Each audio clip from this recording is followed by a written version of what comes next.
Mary from Red and Wine, and you are joining me today because you got one of these, which is a mystery cheese box from us, where I select 5 of my favourite British artisan cheeses, which we've been maturing in these maturing rooms.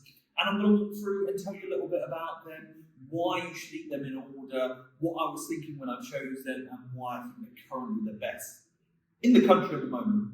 So in your box, obviously, cheeses, your lovely tasty notes, pack of Peter Jar biscuits, and the portions are round about like this size. So you get a lot of cheese, to be honest, and a lot of people are like, oh my God, that's a lot of cheese, good value for money. We're happy about that. We want to keep that going so we can keep on supporting British artisan cheese makers. So the first cheese we have up is a cheese called Wigmore. It's a kind of like a brie style. They wash the curd. That takes a little bit of the acidity out, makes the cheese far more sweeter. It's actually sheep's milk, and you can see from the colour that's in there. It's a nice one for us to start out on, actually. So I'm going to chop in with this over aggressive knife, which I have. Now, we've got a degree of chalkiness in there. We wanted it to be nice and light, easy going, nothing too heavy. We're coming into the summer months. We like it to be nice and easy going for those months ahead, and just kind of like, just nice and light kind of features. The aroma, you have these really nice, sorry, I keep bashing my head up. Moved to a new location, maturing rooms. I don't think it's working out. So light, mushroomy, nothing too crazy. I can get a degree of savouriness in there, which Wigmore is known for, but I'm hoping we've got that lightness in there that's in there as well, subtaste.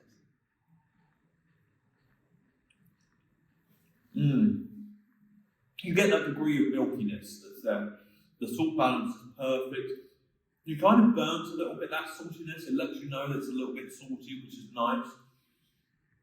And that savoury note that's in there is really shocking because you think sheep's milk should be more, and there's the tang. The tang comes in later, that lemony freshness, really intermixed with that savouriness that we're talking about. So moorish and delicate, a nice degree of length, nothing too overpowering, just really easy going. I love that. More of that savoury, salty edge on the breakdown that you get. And if we continued maturing that, we would get all the way through the cheese. Fascinating. Bloody lovely. Next cheese we have up, we're going straight in with a hearty cheddar. So we're into Hafod. We open this up so you can see. Hafod is a Welsh cheddar. Really beautiful. I love this cheese. We haven't had it in the mystery cheese box for a while. It's just hitting right at the moment.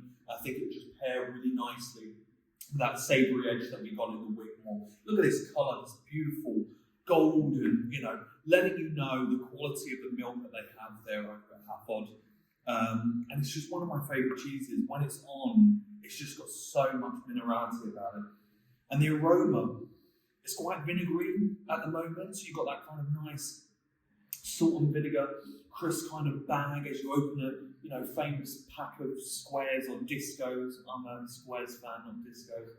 And it kind of rushes up. That vinegariness is really quite satisfying, a little bit malty. Let's have a taste. Love the textural difference we've got going on. From the Wigmore to the Hafod, I love that textural difference that we're getting. And kind of chewiness, but it doesn't hold up too much of a fire. It's really nice and pleasant and easy going. It's still a little bit chilly in here, so I know this has got more to open up on.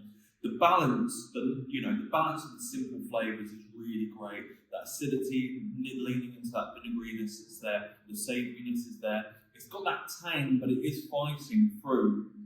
And it's got this really nice, clean minerality on the palate. It just makes it, again, really like you want more and more of it. The texture is beautiful. Hafod, great cheese. Next cheese we have up is Ducketts, made by Tom down in Somerset. It's a really nice cheese this time of the year. Like I said, I like to lean into these spring, summer months where things are a little bit more kind of fresher and lighter, and it kind of just nods that we don't have to have everything like overpowering and savoury. It's got this beautiful rind with so much character on it as well. Good degree of mucor on the top, which is great. We've had these a little while longer, and we're just trying to get that breakdown more aided on the outside. Maybe slightly unsuccessfully, don't mind saying it, so if I do. It's a little bit kind of two-tone for me in terms of what we've been doing over here. Just turning, keeping it at the right temperature, keeping it for longer. Aroma, like mushrooms, proper forest floor. You always get that with these kind of moss kind of rinds, you know, that have got those buccal filament molds. They're a little bit more furry to touch. They're just a little bit more earthy, and hopefully that should come through the cheese. So we're picking up on the salt of the earth kind of vibes and minerality we have in Hafod, trying to tie that into Ducketts.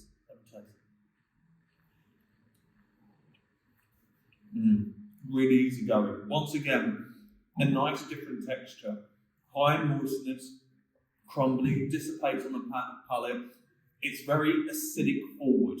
Where the other cheeses dance around and play around with that, no, not so much in the Wigmore. This one's a little bit more acidic and alkaline as well. It's kind of like salsa, you know, as in terms of a spritz, kind of cleanses that palate. The bitterness is really nice and clean, like sparkling water. Works really well. And try some of that rind on its own, because that's where the intensity is, just underneath that rind. Really, really great. And the reason why we wanted to kind of have a nice, delicate, high acidic cheese is because we have Ogleshield. Now, Ogleshield is really well known for being like the best melting cheese in the world. It's so great. It's like our British raclette, made by Jamie Montgomery, and it's got this really beautiful peachy rind that's on the outside. We give Ogleshield the attention that it needs. If we feel like it needs a little bit more washing, we give it. But most of the time, it's pretty perfect when it comes into us, and we keep it in a nice static kind of environment. So I bought this giant knife, and I'm locked in here now. So I've got to use a knife. So when you smell the rind, pungent, you know, you're getting that kind of fermented edge that the wash rind cheeses have, which are clearly indicated by that indication of the peachy rind. You can see the Guernsey, the top quality milk that's in there, because you can see how golden that is in colour as well. And it's just got this really nice elasticity to the cheese, so it's quite pliant. Let's have a taste. It's really nice on the back of Ducketts. That chewiness that comes in, that earthiness that's there as well, which is particularly held in the rind. It's nice and easy going. There's a bit of kind of like sweet milk there. It's not going to blow people away, but it's a nice bridge to our next cheese. The sweetness is actually very nice. It's kind of not overpowering, nice and easy going, which is kind of what we're going for with this board. A nice, stewed, easy going. Cool. Final cheese. I'm very, very excited about this one. Pevensey Blue. Hasn't been available online, never been in the box. Been working with Martin and Hazel, trying to see if we can get more of their cheese so we can have it in the box, because it's an absolute stunner. It's a British gorgonzola, true to the word. You know, not just creamy, there's complexity there, they're playing around with the kind of the high quality milk they get. And it's just got a lot of character when you look at it. The bluing is perfect. It's a really stunning cheese. So I'm really happy that we can gather up enough cheese to place in our mystery cheese boxes this month. Partly because Martin and Hazel were going on holiday. So I managed to sneak in a few future orders in there, but we can get it into the box. So we keep these for a couple more weeks, depending on they go. We're still learning how to work with this cheese and actually, you know, enhance it and what it's going to be like seasonally. But I just think it's so tasty right now. And I mean, it's one that I think won Artisan Cheese. I think it came second this year, but last year it won it. It's a real, I mean, it's got a real fudgy, nice texture to it, like it's sticky, which is just beautiful. And the bluing has got that ebony green, which I love, that black green, which always indicates to me that you're going to get some really nice flavours. The aroma is like aromatic. You know, there's a bit of herb that's in there, milk, mixed with a bit of kind of vinegar, more complex, more like red wine, kind of emptying out a barrel kind of style. Let's have a taste, because I'm dying to. Wow. It is phenomenal. First, let's talk about the texture. It is tough. Yeah, it's like truly phenomenal, the way that it works. It cut out for a second, so I'm going to have to try and recapture that moment that I really really enjoyed this cheese.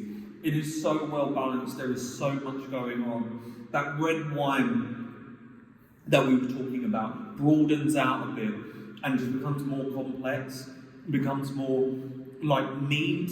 It's got like ideas of mead to me. When I go to a beer festival, I have mead. It's got an element of honey in there, like syrupy kind of stodginess. The texture is beautiful. It's claggy. It gets stuck in your teeth. It's a bit challenging, but in a nice, pleasant way. And the pepperiness, the spice. It's not like a spice, like, oh my god, this is too peppery. It's like a sensation which just intermingles with like the biscuity edge that it has, which is so nice. And as you get towards that wine, that kind of aromatic vibe comes through. It's like a reduction, a jus almost. There is so much going on in this cheese. I absolutely love it. I think it's just so knockout. I'm so happy to finally get it in our mystery boxes for you guys to try, because I think it's just one of the best cheeses that we make in the UK at the moment. Absolutely stunning. So that's all my 5 cheeses. I hope you guys enjoyed. If you did, leave us a review. We're an independent business and it really helps us out. Tell people, what your experiences were. Will their experiences be the same? We love seeing all those reviews. I read every single one of them, trust me. So Father's Day, if you're eating this on Father's Day, happy Father's Day.